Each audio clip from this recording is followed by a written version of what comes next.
Hello, I'm Robert, and welcome to Separate Path Ministries. I just wanted to take a few minutes to describe the long journey it took to get to this point today.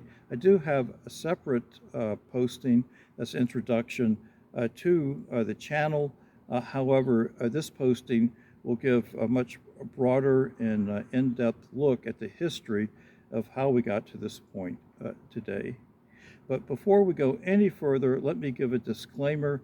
Throughout the video, you may hear some low-flying aircraft.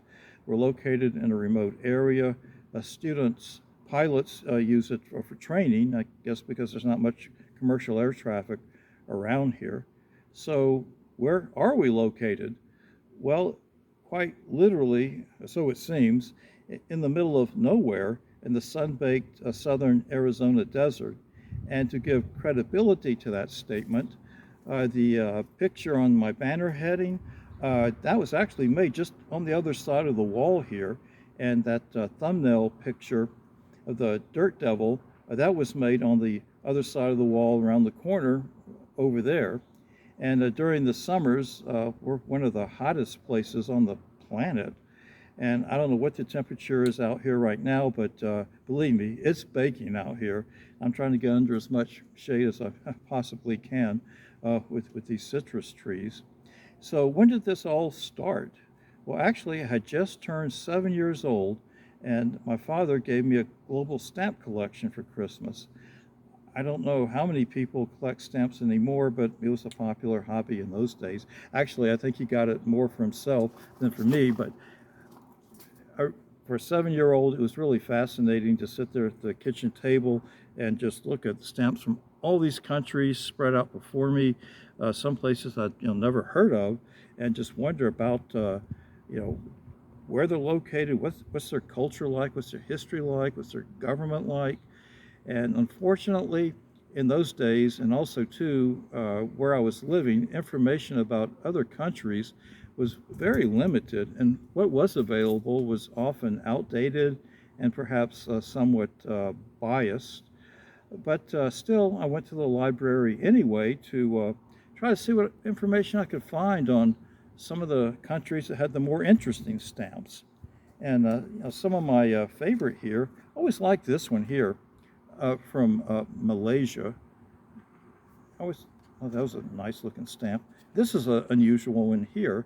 This one was from Tonga. So you can see, even after all these years, I still kept the collection. So I went to the library, and as I mentioned, it turned out to be a disappointing trip for those reasons. And so let's fast forward now and to just turned 13. And so I got shortwave radio one Christmas, and that really opened up the world to me. We have to understand, in those days, it was long before the internet. Cable TV was just arriving on the scene, and I thought, oh, this is really great. I can sit in my room and get radio signals from all over the world and hear stations from all these different countries. And one that was one group that was a particular interest was the stations from the Eastern Bloc, Eastern European countries. It was interesting to hear their points of view, and even though I, of course, understand that the information that they were putting out was biased too, but it was information nonetheless. And again, information was difficult to find at that time. And I went further with it, and I ended up getting my ham radio, shortwave radio operator's license, and I could communicate with people all over the world from my room. However, at the same time, I was also listening to global Christian broadcasting stations, and I thought that was really interesting that here people, anybody in the world, could listen to these 24 hours a day, 7 days a week. They didn't have to go anywhere. They might be in areas where there were no churches or nowhere else to hear the gospel. And here it was, readily available on shortwave. I thought, what a great medium to do that. And also of interest was the I guess range of stations from the being on the very fundamentalist end to uh, more mainline evangelical to Roman Catholic and views all in between. And so that really gave me some different viewpoints on different ways people approach the gospel, approach Christ. And again, it just gave me a new outlook on that. So always maintained my interest in Christian broadcasting, but did not develop a career in it. However, uh, let's fast forward to college. I always kept my interest in international affairs too, and I finished a bachelor's degree from the School of Public International Affairs at the University of Georgia. From there, went directly into a graduate program, Master of Arts MA program at Florida State University. After I graduated, I went into international trade development in Miami and Atlanta. And about 4 years after graduate school, decided to go to law school. I went to law school at night at the Georgia State University, working full time. The whole time I was in law school in international trade. And so I graduated from law school, passed the Georgia bar, and I went into the U.S. Army Judge Advocate General's Corps. I was there for 6 years, spent 3 years in Panama, 3 years stateside, and thought that was a good stopping off point there. But in the Army, I did develop a practice in healthcare law, and I carried that forward once I got out of the Army, and been in it ever since in the nonprofit health sector, working a variety of roles as a corporate counsel, a director of corporate compliance, a director of human resources. And so one might think, well, okay, that's it then, that's end of story. So it sounds like you're on cruise control for your life now, and everything goes smooth waters, smooth sailing after that. Well, as we know in life, it doesn't work out that way.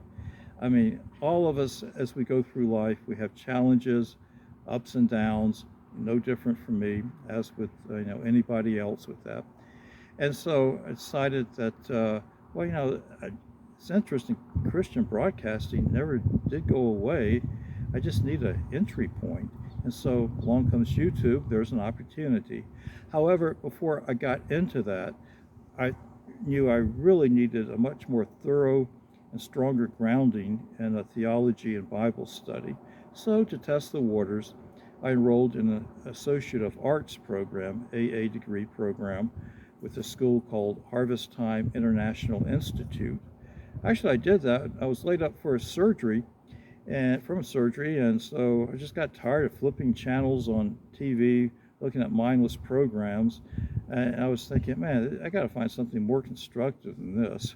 So enrolled at Harvest Time, and I really liked the program because it had a strong global focus. It had its associate's program, degree programs available in many different languages. Its focus was on developing ministers in countries and places where perhaps no churches existed or there were no Bible colleges around, and helping develop programs for the lay people to do the same as well. So after that, I decided to go ahead and get my doctorate in theology. So I got a THD uh, from Andersonville Theological Seminary, graduated honors with distinction in January 2025, and to round it out, got a certificate in Catholic theology from the Augustine Institute Graduate School of Theology. So that's how we got here today. The purpose of Separate Path is to show the applicability of Scripture to our daily lives. One thing I like to do is look at passages in the Bible that are perhaps more looked over, maybe not as well recognized, maybe more obscure, and show how those too have meaning for us today. I can't guarantee it, but I try to post weekly. Most of my postings and recordings are done at 5 a.m. in the morning before heading out the door for work. So look at my channel, look at my video library. If you see a topic that might be of interest, we'll certainly click onto it. Please subscribe too as we continue moving forward. And I hope that you'll find some benefit, some use from the my postings. And I just thought I'd take a few minutes here to show you how we got here. It's been a long journey, but it all started with a postage stamp many, many years ago. So thanks again, and I hope you have a pleasant day or evening.